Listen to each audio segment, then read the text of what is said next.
नमस्कार, देशोन्नतीमध्ये मी साक्षी आपलं स्वागत करते। बघूया प्रदेशच्या आजच्या टॉप 10 बातम्या। मराठा आरक्षणाच्या पार्श्वभूमीवर दक्षिण मुंबईतील परिस्थिती आणखी बिकट झाली आहे, कारण आंदोलकांनी क्रिकेट क्लब ऑफ इंडियाच्या आवारात घुसण्याचा प्रयत्न केलाय।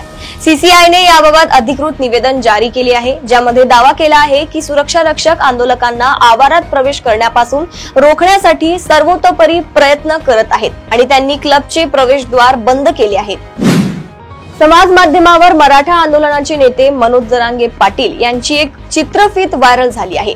आझाद मैदान या उपोषण स्थळी जरांगे पाटील हे समोसा खात असताना या चित्रफितीत दाखवण्यात आले आहे। ही चित्रफीत कृत्रिम बुद्धिमत्तेचा वापर करून तयार करण्यात आली आहे, परंतु या प्रकारामुळे आंदोलक चांगलेच संतापले असून याबाबत पोलीस ठाण्यात तक्रार दाखल केली जाणार आहे। मराठा समाजासाठी आरक्षणाची मागणी अधिक तीव्र होत आहे, मात्र सध्या आपल्याला 50% अधिक आरक्षण देता येत नाही। त्यासाठी घटना दुरुस्ती करणे हा एक उपाय शरद पवारांनी सुचवला। मुख्यमंत्री देवेंद्र फडणवीस यांनी पंतप्रधान नरेंद्र मोदी यांच्याशी चर्चा करून आरक्षणावर मार्ग काढल्यास जरांगे पाटील यांच्या मागण्या पूर्ण होऊ शकतील, असे मत आमदार आणि माजी मंत्री जयंत पाटील यांनी रविवारी मांडले। नागपूर येथे आयोजित महानुभाव पंथीय संमेलनात नितीन गडकरी यांनी पुन्हा एकदा राजकारण आणि धर्मकारण यावर आपल्या खास शैलीत भाष्य केले। पंथ आणि संप्रदायांनी मंत्र्यांना दूर ठेवायला पाहिजे। मंत्री जिथे घुसतात तिथे ते आग लावल्याशिवाय राहत नाहीत, असं परखड विधान नितीन गडकरींनी केलंय। धर्मकारण हे सत्तेपासून दूर असलं पाहिजे, कारण राजा नाही धर्म श्रेष्ठ आहे। तुमचं धर्मकारण आहे ते राजकारणापासून वेगळं ठेवायला हवं, असं नितीन गडकरी म्हणाले आहेत। मनसे अध्यक्ष राज ठाकरे यांच्याबद्दल सातत्यानं सोशल मीडियावर आणि सार्वजनिक ठिकाणी आक्षेपार्ह वक्तव्य करणे एकाला भोगलं आहे। डोंबिवलीतील कॅफेमध्ये काम करणाऱ्या एका कामगाराला मनसेच्या दणक्यानंतर नोकरी गमवावी लागली आहे। आशुतोष गिरी असे कामावरून काढलेल्या व्यक्तीचे नाव आहे। या घटनेमुळे राज ठाकरेंबद्दल चुकीचे वक्तव्य करणाऱ्यांना मनसे सोडणार नाही, असा संदेश पुन्हा एकदा समोर आला आहे।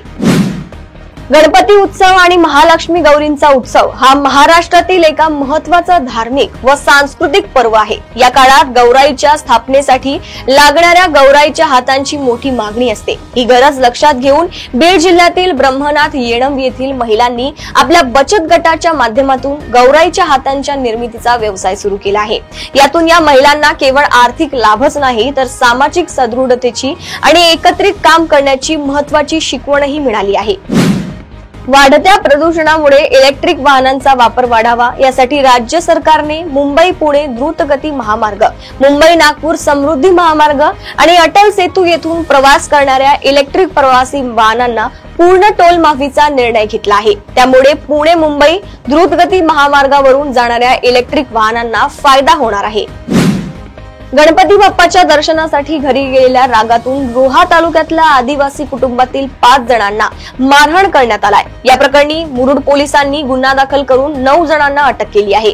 या आरोपींना न्यायालयात हजर केले असता जिल्हा न्यायालयाने त्यांना 5 दिवसांची पोलीस कोठडी सुनावल्याचे पोलिसांनी सांगितले। शेतकऱ्यांचे प्रश्न दिवसेंदिवस जटिल होत असताना त्यांच्या प्रश्नांवर विधिमंडळ व संसदेत बोलण्याची कोणामध्ये हिंमत नाही, अशी खंत स्वाभिमानी शेतकरी संघटनेचे नेते राजू शेट्टी यांनी व्यक्त केली। मुंबईत मराठा आरक्षणासाठी आंदोलन सुरू असताना आता पुण्यातून मोठी बातमी समोर आली आहे। ओबीसी आंदोलक लक्ष्मण हाके यांच्या मुलावर हल्ला झाला आहे। पुण्यातील दिवे घाट परिसरात ही घटना घडली असून आदित्य हाके असं लक्ष्मण हाके यांच्या मुलाचे नाव आहे। यानंतर आता लक्ष्मण हाके यांच्याकडून संबंधित लोकांना अटक करण्याची विनंती पोलिसांकडे करण्यात आली आहे। प्रदेशातील अशाच टॉप 10 बातम्या जाणून घेण्यासाठी बघत रहा देशोन्नती। नमस्कार।